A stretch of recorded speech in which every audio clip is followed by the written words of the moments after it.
भारतीय रेलवे सुखद, सुगम और सुलभ सुरक्षा के साथ में यात्रा की बात करती है, लेकिन कई बार लोग इस तरीके की धोखे खाते हैं कि शायद कि जान से भी हाथ धोने पड़ जाए।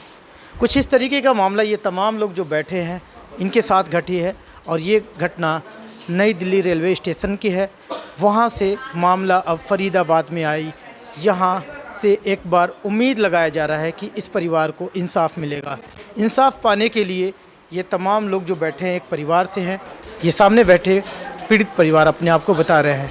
ये पूरी तरीके से वीडियो में आप देखेंगे कि किस तरीके से इन्होंने अपनी बयान दर्ज किया है, अपने ऊपर बीते जो इनके साथ हादसा हुआ है, घटना हुआ, उसके बारे में ये बताया। डर हुआ है और इंसाफ के बदले में इन्हें कुछ पैसे के लालच में इनसे सेटलमेंट की बात की जा रही है। क्या रेलवे, जिस पर लोगों की पूरे इंडिया में भरोसा टिकी है कि लोग जिस तरीके से एक टैग होता है कि सुगम सुरक्षित यात्रा की बात करते हैं, क्या यही यात्रा है?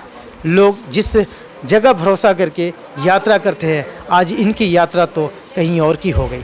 इस यात्रा के पीछे कहीं ना कहीं इन लोगों ने अपने परिवार खोकर इंसाफ चाहते हैं और इंसाफ उसी डिपार्टमेंट के लोग इनको कुचल कर इंसाफ देने के बजाय इनको और दबा दबा कर मेंटली डिस्टर्ब किया है। ये विक्टिम परिवार का भाई जो कि इंसाफ मांगते समय अब कोर्ट का दरवाज़ा खटखटा रहे हैं। इनसे हम जानेंगे पूरे विस्तार से कि क्या मामला हुआ है। लेकिन आप तमाम लोगों को आप देखेंगे इस वीडियो में, ये एक की आवाज़ नहीं, सबकी आवाज़ है और लोग इस घटना में लिप्त जितने भी लोग हैं उनके खिलाफ पैसे की डिमांड नहीं कर रहे हैं, उनके खिलाफ सज़ा की मांग कर रहे हैं। शायद कि शासन प्रशासन इस आवाज़ को सुने और ऐसे लोग जो भ्रष्ट लोग हैं, जो इस तरीके की बड़े से बड़े वारदात करके अपने आप को सुरक्षित महसूस करते हैं, उनको कहीं ना कहीं सबक सिखाने की बात करते हैं। तो इस वीडियो में देखें और उसके बाद से क्या आपका अपना प्रतिक्रिया होगा, खुद आप बताएं। क्या इस परिवार को इंसाफ मिलना चाहिए या फिर इनकी जो दाम लग रही है वो दाम लेकर ये परिवार खामोश हो जाए? क्या मामला है? आज आप तमाम लोगों यहाँ बैठे हो और मीडिया के सामने कुछ बताना चाहते हैं, क्या मामला है? सर, मेरे भाई का मर्डर हो चुका है। कहाँ की मामला है? ये सर नई दिल्ली का मामला है, नई दिल्ली रेलवे स्टेशन का। हम लोग क्या नाम है वेटर का काम करते हैं आरके कंपनी में, अहमदाबाद राजधानी में, रेलवे में। जी।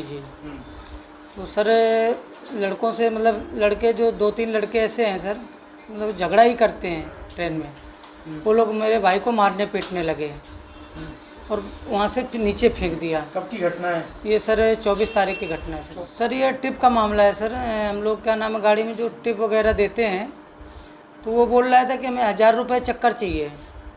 अब सर ये अहमदाबाद राजधानी का, तो 1000 रुपये चक्कर मांग रहा था सर।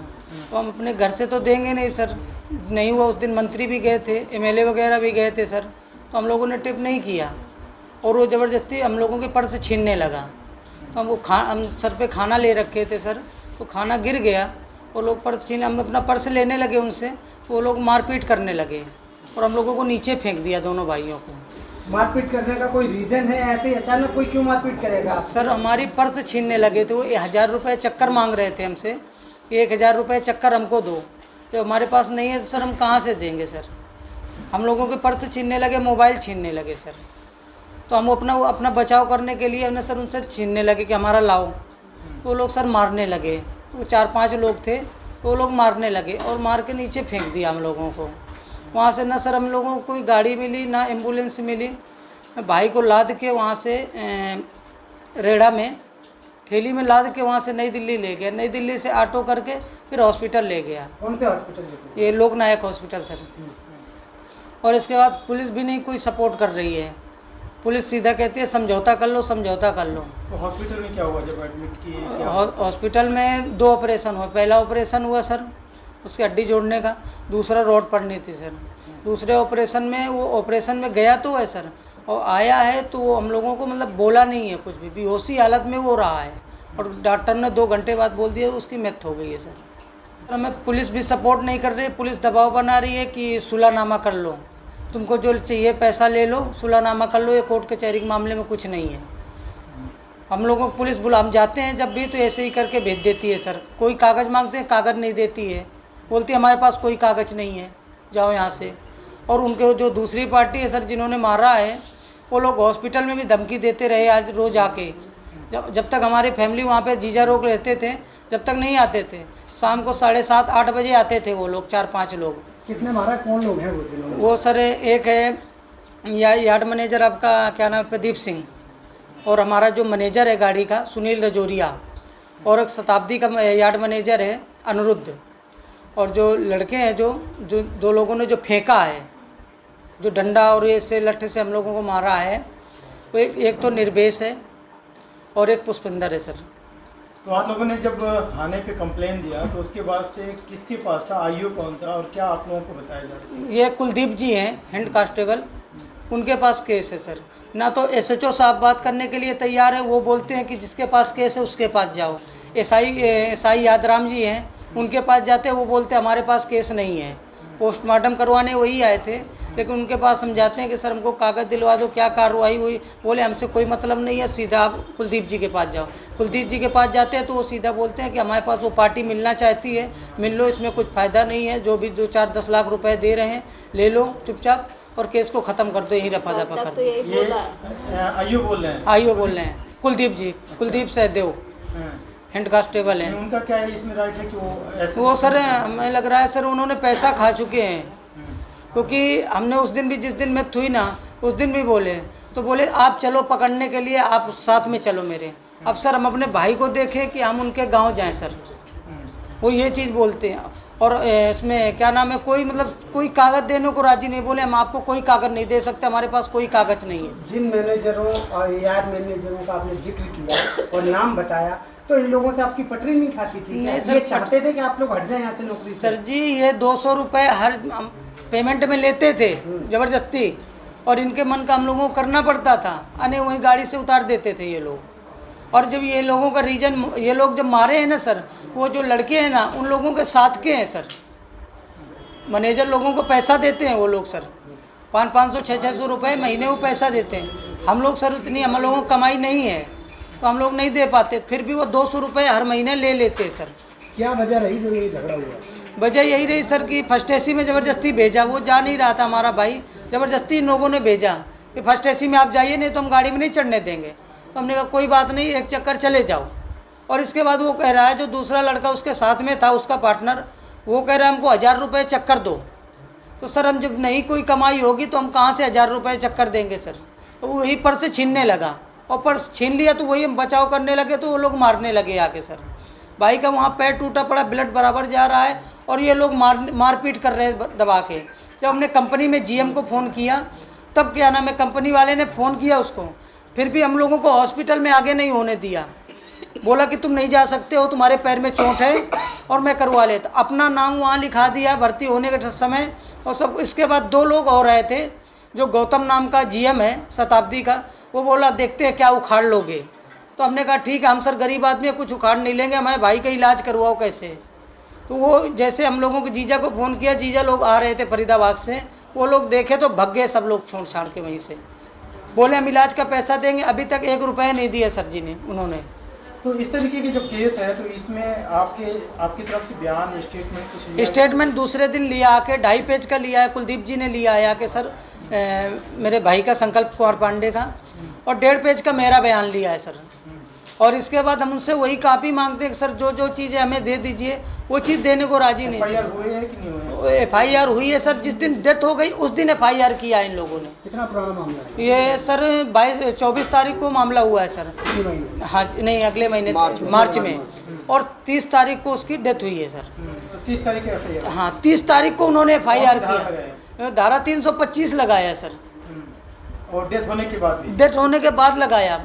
उसके पहले भी उन जो लड़कों ने मारपीट किया है ना, उनके भाई लोगों ने, और हमारे यार्ड मैनेजर प्रदीप सिंह, और हमारे गाड़ी के मैनेजर सुनील रजौरिया और अनिरुद्ध जी, ये सब लोग आए थे धमकी देने कि मामला ख़त्म कर लो, जो 10-20 हज़ार तुमको चाहिए तो ले लो, और ये ख़त्म करो, कोर्ट कचहरी में कुछ नहीं रखा है।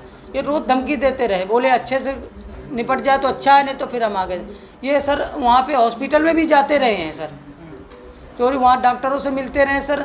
हमें ये लग रहा है कि ये 9 लोगों ने ही मरवा दिया है पैसा दे के सर। डॉक्टरों से मिल के सर कोई भी फ़ोन जाता था तो इन्हीं के पास जाता था सर। ये लोग हमसे बोलते थे कि ये चीज़ डॉक्टर ने बोला है, वो चीज़ बोला है। इसके पहले भी कोई दिक्कत थी? क्या बताया गया, जैसे डेथ में क्या चीज़ बताया गया कि कैसे डेथ हुई, कुछ बताया? कुछ भी नहीं बताया। कुछ बता ही नहीं रहे, बोले ऑपरेशन क्या नाम है हुआ है, ऑपरेशन में पता नहीं क्या हो गया, क्या उसको रॉड नहीं शूट की है या क्या हुआ है, कुछ बता ही नहीं। ऑपरेशन के बाद सर लेके आए, जब मैं गया हूँ अंदर तो बेहोश पड़ा था सर, उसको होश नहीं था। मैं पूछा भी तो बोले होश आ जाएगा, अभी वो सो रहा है सर। और वो जब हमको दो ढाई घंटे बाद बताए हैं तो उसकी मौत हो गई, बोले उसकी तो मौत हो गई। अभी क्या हुआ, रिपोर्ट नहीं आया क्या? रिपोर्ट नहीं दे रहे हैं, वो कह रहे हैं हम हॉस्पिटल भी गए सर, वहाँ से भी कोई सपोर्ट नहीं मिल रहा है, बोले वो आईओ रिपोर्ट देगा। आईओ के पास जाते हैं सर तो वो कहता है इन लोग ये चक्करों में क्यों पड़ रहे हो। कल हम नई दिल्ली वहाँ गए हॉस्पिटल रिपोर्ट लेने के लिए, तो इसको पता चल गया आईओ को हमारे कि क्या नाम, वहाँ गए तो तुरंत उसने फ़ोन किया कि वहाँ हॉस्पिटल क्या करने गए हो, आपको मेरे से मिलना चाहिए। मैं बोल तो रहा हूँ कि सामने वाली पार्टी बैठी है तो बातचीत कर लो। तो हमने कहा सर हमें इंसाफ दो, हमें पैसा नहीं चाहिए, हमारा भाई मरा हुआ है, हमें पैसा 1 रुपए की जरूरत नहीं है सर, हमें इंसाफ दे दो। ये बात हमने उनसे भी बोली है कि जो है आप कहीं पैसे वैसे तो नहीं ले लिए हो, हमने उनसे भी बोला जो हमारा केस हैंडल कर रहे हैं। कल तक उन्होंने नहीं बताया, जब हम कल जाके वहाँ पे हर तरीके से किए हैं कोई नहीं बता रहा था, क्योंकि हमारे पास हमारे मम्मी पापा भी नहीं है, हम ही भाई बहन रहते थे वहाँ पे।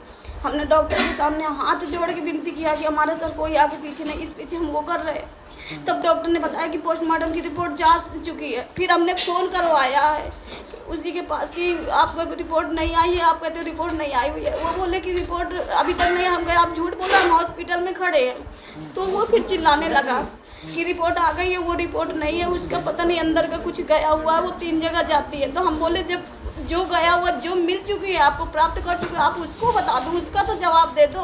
कह रहे मैं आपको एक रिपोर्ट नहीं दूंगा, जो आपको करना है कर लो, अगर है दूसरी पार्टी से मिलना है हम मिल के बैठ के समझौता कर लेंगे। वो यही शब्द बोलते हैं। सर अब मैं पैसे को क्या करूँगी, मेरा भाई गया, आज मेरे घर मेरी जवान बहन बैठी है, उसकी तबीयत खराब नहीं, आज उसको यहाँ लेके आती, इसके पीछे हमको कहीं से रास्ता नहीं मिला। तो हम आपके पास आएंगे, हमें इंसाफ दिला दो बस, हमें और कुछ नहीं चाहिए, इंसाफ चाहिए हमारे भाई के लिए। करामत अली जी, आज आपके पर्वतिया कॉलोनी के लोग आए हुए हैं, वैसे मामला इनके साथ कुछ घटना हुआ है दिल्ली में, लेकिन यहाँ न्याय के लिए ये लोग मांग कर रहे हैं। पार्टी की जिम्मेदारी आप पे है, तो आप किस तरीके से लोगों की सहायता में आगे आएंगे? ये बड़े दुख की घड़ी है और ये मेरे परिवार के लोग हैं। एक जवान बेटा खोया है इस परिवार ने, और खोया क्या, उसका मर्डर हुआ है। इस मर्डर में रेलवे पुलिस, जो मैनेजर हैं, डॉक्टर हैं, ये सारे के सारे आपस में मिले हुए हैं, आपस में सबके सब मिले हुए हैं और इनके साथ बड़ा अन्याय हो रहा है। मैं रेल मंत्री जी से, दिल्ली की सरकार से और वहाँ के प्रशासन से ये मांग करता हूँ कि इस परिवार के साथ न्याय हो और इनको इंसाफ मिले। और रही इनके साथ की बात, तो मेरा इनके लिए पूरा समर्थन है, पूरा साथ है। मैं जिस लायक हूँ उनके साथ कंधे से कंधा मिला के खड़ा हूँ। मुझे जैसा पता चला है, आज ही पता चला, इन लोगों ने बताया है, जहाँ भी ज़रूरत पड़ेगी, दिल्ली जाने की बात रही है, प्रशासन से मिलने की बात हो, तो मैं इनके साथ चलकर उनसे बात भी करूँगा।